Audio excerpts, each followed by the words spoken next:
it was a good kind of approach to take a thematic approach to MacDonald, because we can kind of move in and out of both the life and the works of MacDonald somewhat seamlessly, because a theme can inhabit both worlds. And really, in A Hidden Life, he's taking this theme of courage, God mend all, as an exploration, an experiment. Um, it, at some level, the experiment is not just hypothetical about, is a hidden life, still meaningful if it's cut short, or if it's, foreshortened, or if it's invisible to the outside world, if there's no visible, you know, high impact life. And in a way, it's an autobiographical, experiment in his thought life, because he was somebody who, suffered tuberculosis. That's the theme. Spoiler if you haven't already gotten to the end of it, but this is a death. It is a death poem. The word death itself is kind of mentioned at least 16, 17 times during the text of it. Right off the bat, you're in a wonderful scene where the young man is plowing and feeling the strength of his own manhood, and death is mentioned right away. So it's kind of a foreshadowing that, this is no time to think about death, because this was a beautiful time in the guy's life. But why mention it then? Why bring it up? And it's a theme that progresses throughout. That to test a life, as Plato would say, you don't judge a man's life as worthwhile until he dies. So we know that in this little tale of a hidden life, we're going to get the whole life, all the way to the death, and through that.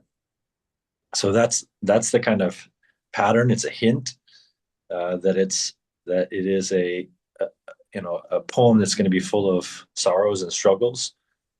Um, Roughly, it follows an outline, and the milestones are this early Beatrician vision that he has of the young woman. So that early scene where he helps the woman back up onto her horse and she smiles at him, and that's followed by the time where he's awakened by that vision, and his whole life is changed because of it, and becomes in love with learning and knowledge, and then goes to school at night, and eventually has a life where it's kind of two lives, from university in the city, and then at home on the farm during the summers. And then the next phase of the life is when he comes back to the farm full time, and his father creates a loft study for him, so he's able to keep both lives alive. And he's in the life of the farm, a life of labor and toil, which he describes as something that he never doubted, the goodness of the toiling life. And for 3 more years, he's living that life, and then the illness comes, and then is his passing. Um, Part of the passing for him is also to kind of go full circle on the Beatrician vision that he had at the beginning of his life. But some of the things that are important to start pondering about this is like, what is the significance of the hiddenness of it? Why is that an important aspect of the question that MacDonald's asking about the value of it, right? It's not just the shortened life or the less well known life, but the hidden life is speaking about this kind of secret life of the mind. And I think of people like Lewis, who say that basically, if anybody really wrote a biography of him, they'd have to write two. One of the kind of deeds of the life, and the second being his thought life, what was happening in his reading and in his literary existence. And I think MacDonald is really trying to flesh out the goodness of that life. And it is a hidden life. It's a life that's happened from the inside. If we're measuring the things of worth in his worldview, the invisible things are obviously more real and more powerful than the visible things. Obviously, we know that love's the greatest thing around, and that one is not visible. It's a force that has moved all things. It's God Himself, and it's not visible. So there's a kind of privileging in the romantic posture of MacDonald of all these things that are small and fragile and ordinary and hidden. This comes out of the romantic tradition, like Novalis, the tiny little blue flower.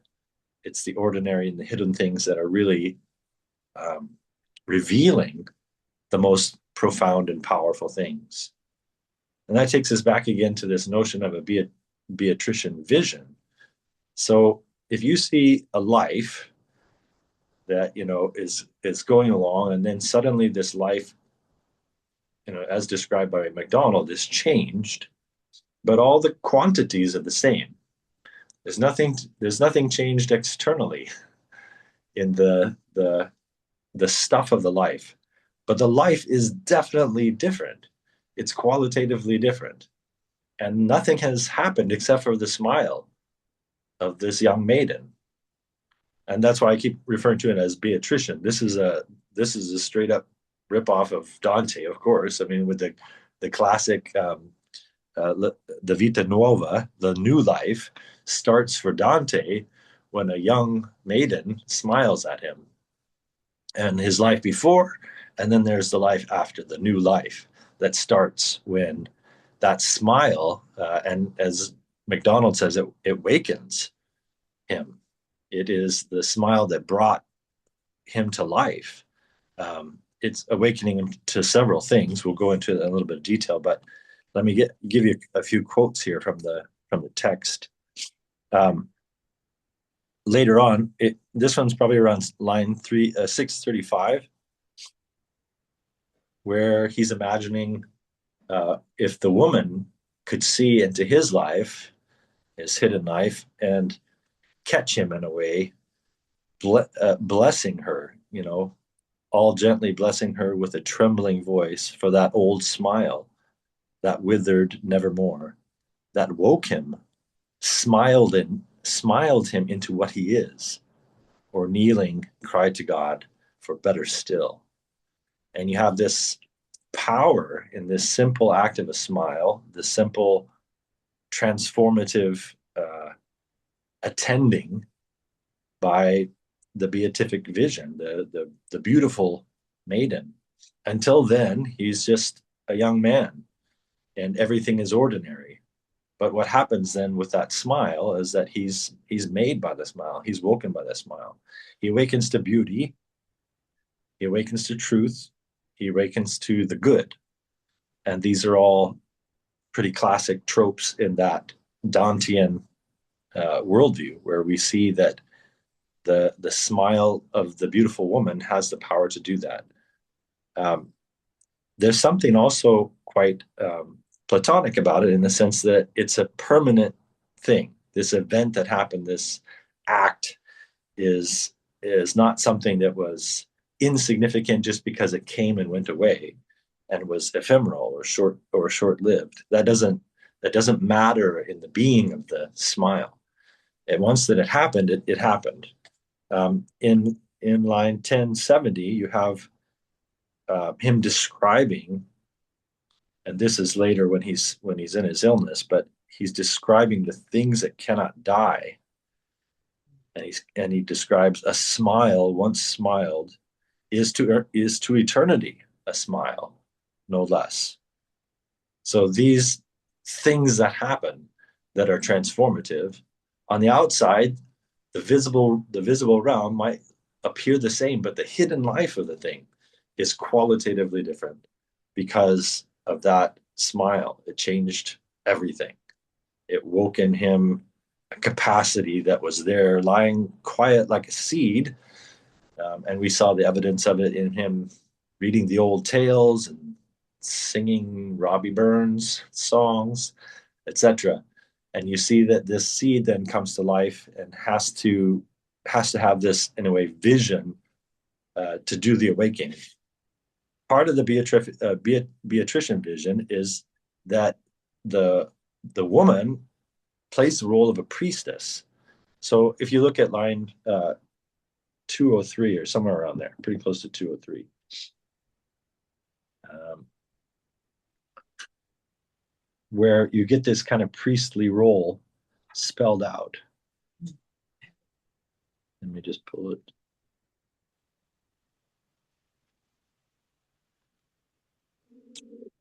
Sorry for the scrolling, just a moment.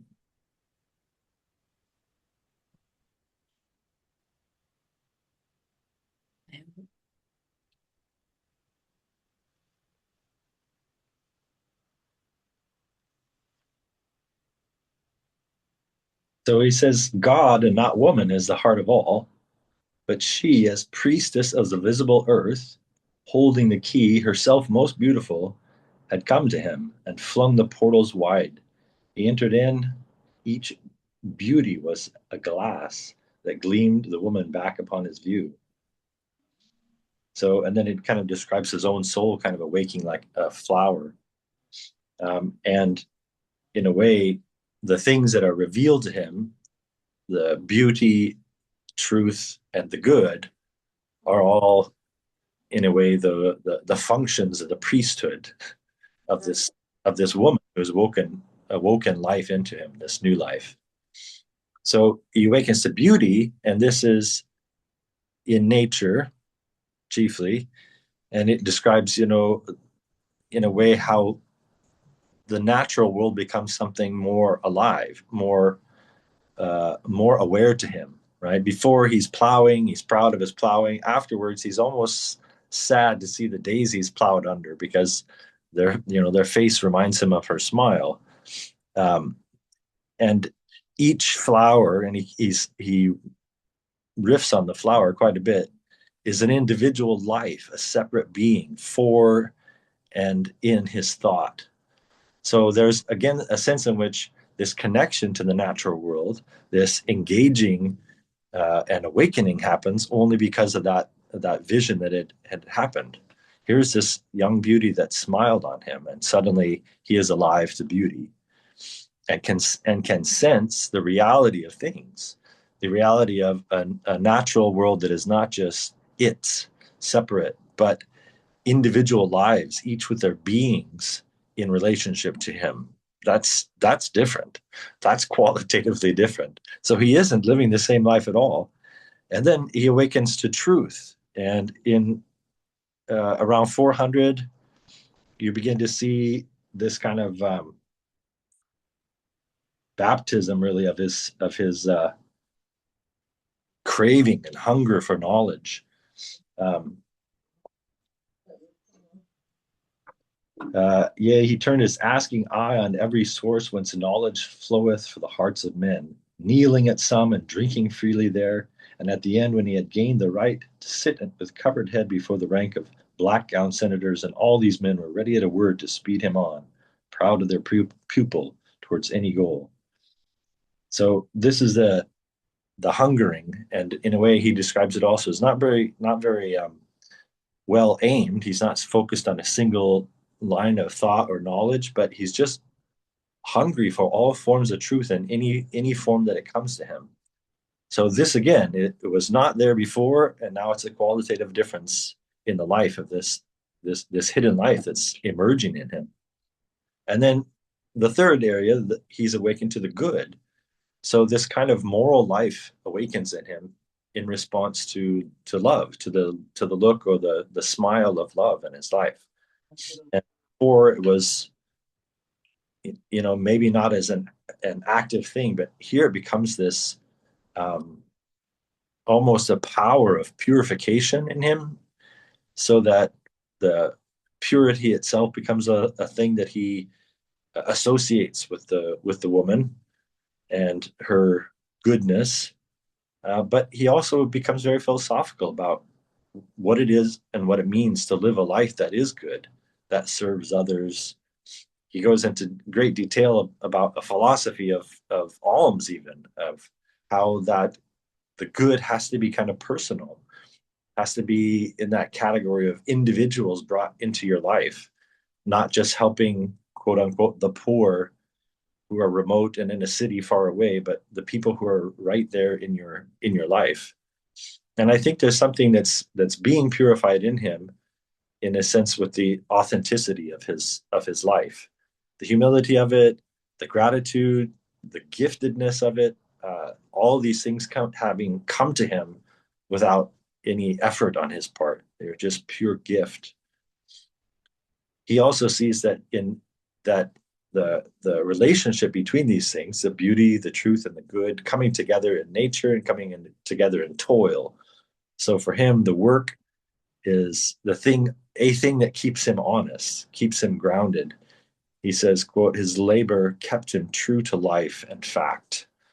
And I think that kind of alternating between the city and the life of the scholar, and then the life of the plowman, are things that keep him balanced. But he says something else, and this is begins to kind of unpack why it is that you can say that this is a different life. And that he refers to the other lives.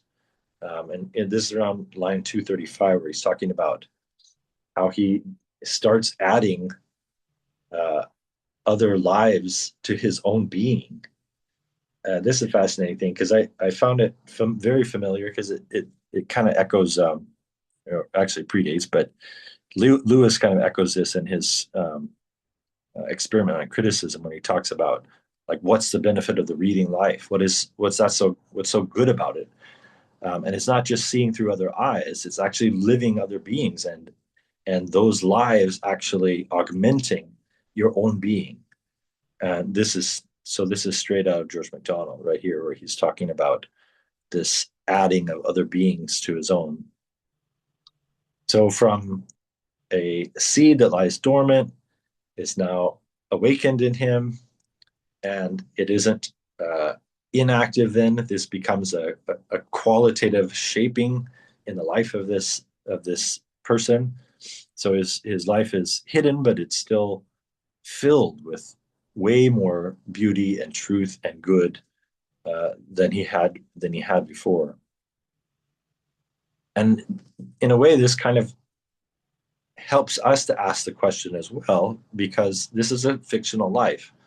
Although there's obviously a lot in it that's probably autobiographical about George MacDonald and his, you know, coming from a farm life, but also being a scholar himself.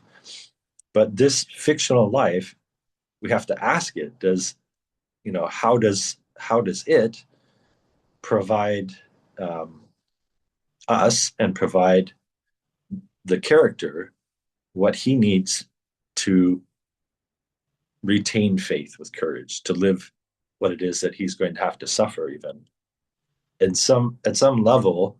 The things that he's given for his life and for his suffering and for his death come from this hidden life, the reading life, the life of beauty, the life of knowledge. And that's a strange thing. That's a strange thing to claim, that basically what he needed came from books, came from imagining himself into other lives. So that's the kind of foundation that sets us up to discuss, um, the posture towards the hiddenness of a life, how we ourselves kind of believe it, or what we ourselves believe about the hidden life, and whether the life uh, of reading counts for anything in the bigger scheme of things. That seems like MacDonald is saying, "Oh yes, this is something that makes a real life out of something that hasn't quite woken up yet." And so our lives in uh, reading, our lives in encountering the beauty that we see there, whether that's a Beatrician vision in real life, or a Beatrician vision in a book, there's still the same kind of power that comes and has the potential to change our lives for the better, and to awaken us to beauty and to truth and to good. That's probably a good little rundown of where I think he's going with it. I think I want to, as we break into the smaller groups, or It's up to you to decide how big, maybe half and half there. But we want to talk about that a little bit and discuss the ways in which the hidden life, which he hints at and describes in these different ways, does serve the real life, or serves the courage that he says is the ideal, the courage of faith, and you know, acknowledging that there is a God who takes care of these things. So, what is the relationship between those things? Where do you see this showing up in the other passages? And we can discuss together.